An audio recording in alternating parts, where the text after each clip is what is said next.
I am H.C. Kera, the special correspondent from the Voice of Chandigarh. I have been attending this conference since yesterday.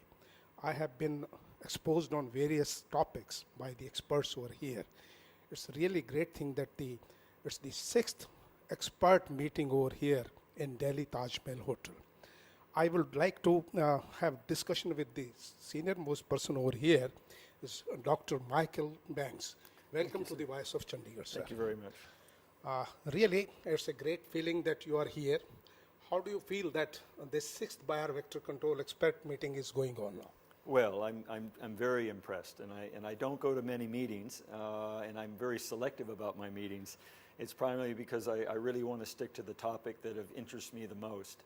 And so a 2-day meeting of this nature with the expertise that is here, the discussions, the topics, it's perfect. What is the main highlight you would like to share with us, with my viewers also?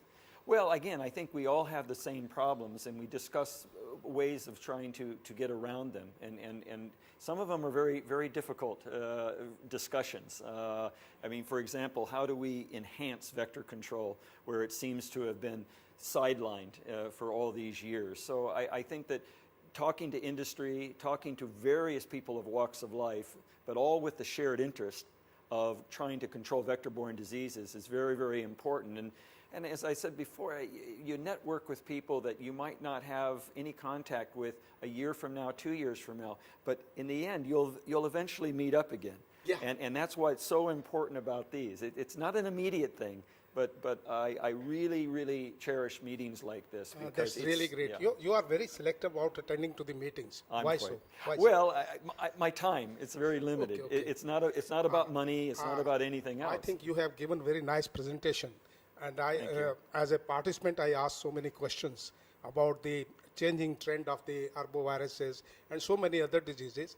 In fact, if we see the total Indian scenario, so many outbreaks of the arbovirus diseases as well as the vector-borne diseases, they are coming on front floor. Yes. Really, this is a matter of great concern.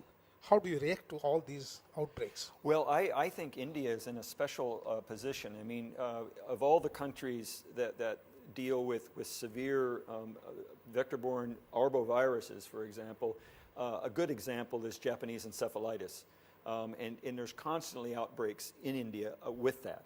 And the other one is Cassania forest disease. Yes, most people recently don't. Yes, most people don't. It's not often talked about. It's a tick-borne disease, but it's quite devastating. I mean, it has high mortality rate. Yes, yes. And so I think India is in a special dinging aside. Mind you, you'll be surprised that we have Nipah case in Kerala also. Oh, I'm not recently. surprised. And really, what is worrying me about the 200 plus or 300 plus contract cases, they are still not traced. Right. And that may create problem. What do you say? Well, indeed. I mean, and that's why the reaction to these kind of virus outbreaks need to be taken very immediately. It's not a question of sit back and wait and see.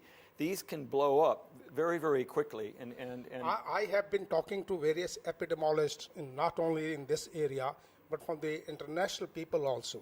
They say that outbreaks will continue to come one way or the other. It's only that you have to enhance your capabilities.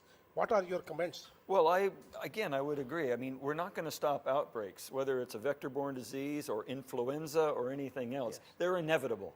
Yes. They're inevitable. But as you say, what is our response? And on top of that, though, we have to have a very responsive network and surveillance so that we pick it up earlier than later.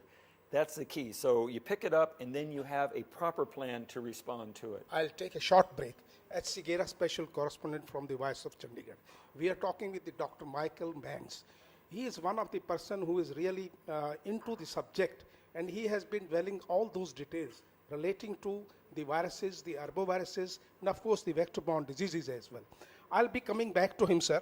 Dr. Michael, keeping the whole scenario in view, though I wanted an answer from you, do you think that the quality of research in India on vector-borne arbovirus diseases yet to be done much more, or are you satisfied with the research work?